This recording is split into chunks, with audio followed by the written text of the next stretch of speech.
Hello, welcome all of you in my YouTube channel English club with doctor Puneet Dubey, जिसमें आपको मिलता है English literature और इंग्लिश लैंग्वेज का पूरा कलेक्शन जो आपके UG, PG, UGC NET, PhD entrance test, SET, MPPSC assistant professor, RPSC assistant professor, UPHESC assistant professor, HPSC assistant professor और कई भी अदर कंपटीशन के लिए बहुत ही ज़्यादा हेल्पफुल है। आज की वीडियो एक ऑस्ट्रेलियन राइटर पैट्रिक वाइट के द्वारा लिखी गई एक फेमस नॉवेल हैप्पी वैली के ऊपर बना हुआ है। चलिए स्टार्ट करते हैं। Happy valley is a 1939 novel by Australian writer Patrick White. It won the 1941 Australian Literary Society Gold Medal. Patrick White did not allow the novel to be republished in his lifetime. कभी भी उन्होंने दोबारा प्रयास नहीं किया कि दोबारा वह पब्लिश की जाए। White had dedicated the novel to artist, ये पेंटर थे जिनका नाम था रॉय डी मेस्टे। उनके लिए ही ये जो नॉवेल है हैप्पी वैली वो डेडिकेट की गई है, समर्पित की गई है। The book owed much to White's experiences as a jackaroo working at Adaminaby in the snowy mountains of southern New South Wales. Happy Valley यह किताब न्यू साउथ वेल्स के स्नोवी पहाड़ियों में एडमिनावी में काम करने वाले जैकरू के अनुभवों पर आधारित है। Happy valley is a place of dreams and secret of snow and ice and wind. In this remote little town perched in its landscape of desolate beauty, everybody has a story to tell about loss and longing and loneliness, about their passion to escape. Happy Valley सपनों और रहस्यों, बर्फ और हवा का स्थान, इस सुदूर छोटे से शहर में उजाड़ सुंदरता के परिदृश्य में बसा हर किसी के पास नुकसान और लालसा और अकेलेपन के बारे में और दूर भागने के लिए जुनून में ये बताती हुई कहानी है। Happy valley is a harsh Australian upland a neither world. Happy valley कठोर ऑस्ट्रेलियाई अपलैंड जो नीदर वर्ल्ड में के ऊपर बनाई गई है। It is the sense of all that made White throughout his life, doubly alienated as a European soul in a Philistine place and as a homosexual in a wilderness of assertive heterosexuality. यह उपन्यास उन चीज़ों का सार दिखाया है, sense दिखाया है जिसने पैट्रिक वाइट को उनके पूरे जीवन में एक यूरोपीय आत्मा के रूप में, एक अशिक्षित जगह में और मुखर विषम लैंगिकता के जंगल में एक समलैंगिक के रूप में दो गुना अलग थलग कर दिया है। Happy Valley resembles the country that White rode across as a handsome young jackaroo के साथ घूमे थे, an unsalaried apprenticed driver. Happy Valley उस देश से मिलती जुलती है जहां पैट्रिक वाइट एक सुंदर युवा जैकारू एक बिना वेतन वाले प्रशिक्षु चरवाहे के रूप में था, उसकी गाड़ी पर सवार होकर के गया था। सेकेंड इजिप्ट में says Sidney Furlow of this land. Sidney Furlow इस लैंड के बारे में कहते हैं कि only not as full of allegory. When a murder occurs, it doesn't so almost as a creation of the place. Sydney Furlow इस भूमि के बारे में कहते हैं कि केवल रूपक से भरा नहीं है, only not full of allegory. कौन कहता है? Sydney furlough. नेक्स्ट है, लिखा है कि जब कोई हत्या होती है तो ऐसा लगभग उस जगह की रचना के रूप में ही होता है। नेक्स्ट कोट किया गया है, Oliver Halliday saw from his window the desolate line of hills jagged in the higher reaches and then falling to a slow curve, describing the course of fever. Oliver Halliday जो main character है इसमें दिखाया गया है, ने अपनी खिड़की से पहाड़ियों की उजाड़ भूमि देखी, उजाड़ रेखा देखी जो ऊंची पहुंच में दांतेदार लग रही थी और फिर भी धीमी वक्रता में गिरती हुई नजर आई। बुखार के पाठ्यक्रम का भी, बुखार यानी फीवर के कोर्स को भी दिखाया गया है इस नॉवेल में। हियर वन कुड, एक कोई किसी ने कह सका था, sense the tick of the brain, visualize the shadow bending down that the hand registered passed through became a stream और the fixed cavern of a mouth. बताया यहाँ कोई भी था, दिमाग की टिक टिक को महसूस कर सकता था, उस छाया को कल्पना कर सकता जो नीचे झुकी हुई थी, जिसका हाथ विरोध करता है, जिससे होकर गुजरता है, एक चीख या मुंह की स्थिर गुफा सा बन जाता है। बहुत बड़ी कल्पना करके इन्होंने ये अपने हैप्पी वैली के नाम से नॉवेल को लिखा है।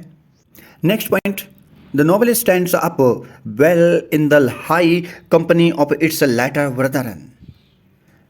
यह उपन्यास अपने बाद के भाइयों की उच्च संगति में अच्छी तरह से खड़ी हुई है. It prefigures the greatness to come and is a more adventurously wrought than many of our own age.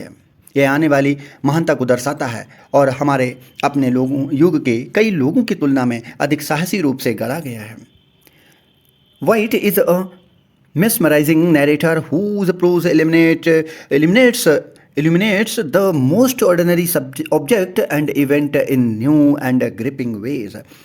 White एक मंत्रमुग्ध करने वाले कथाकार है, mesmerizing narrator है, जिसका गद्य सबसे साधारण वस्तु और घटना को नए और मनोरंजक तरीके से प्रकाशित करते हैं.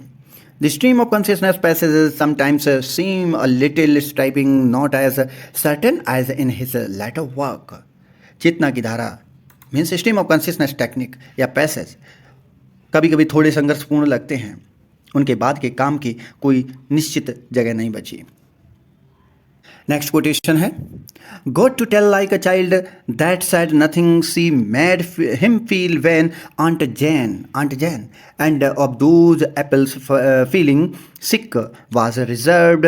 He said this Alice, a girl or child part of the convent, got to tell was reserved, but that is more an indication of daring than a flaw. एक बच्चे की तरह बताना होगा जिसने कुछ नहीं कहा. उसने उसे महसूस कराया जब आंटी जैन और उन शेबों के बीमार होने का उल्टा हुआ था. उसने कहा था कि एलिस एक लड़की या बच्चा है जो कॉन्वेंट का हिस्सा है. उसे बताना होगा कि उल्टा कैसे हुआ, लेकिन यह दोस्त से ज़्यादा साहस का संकेत दिखाया गया. White writes of childhood very well in Happy Valley. It's unanswerable bewilderment and its unthinking cruelties.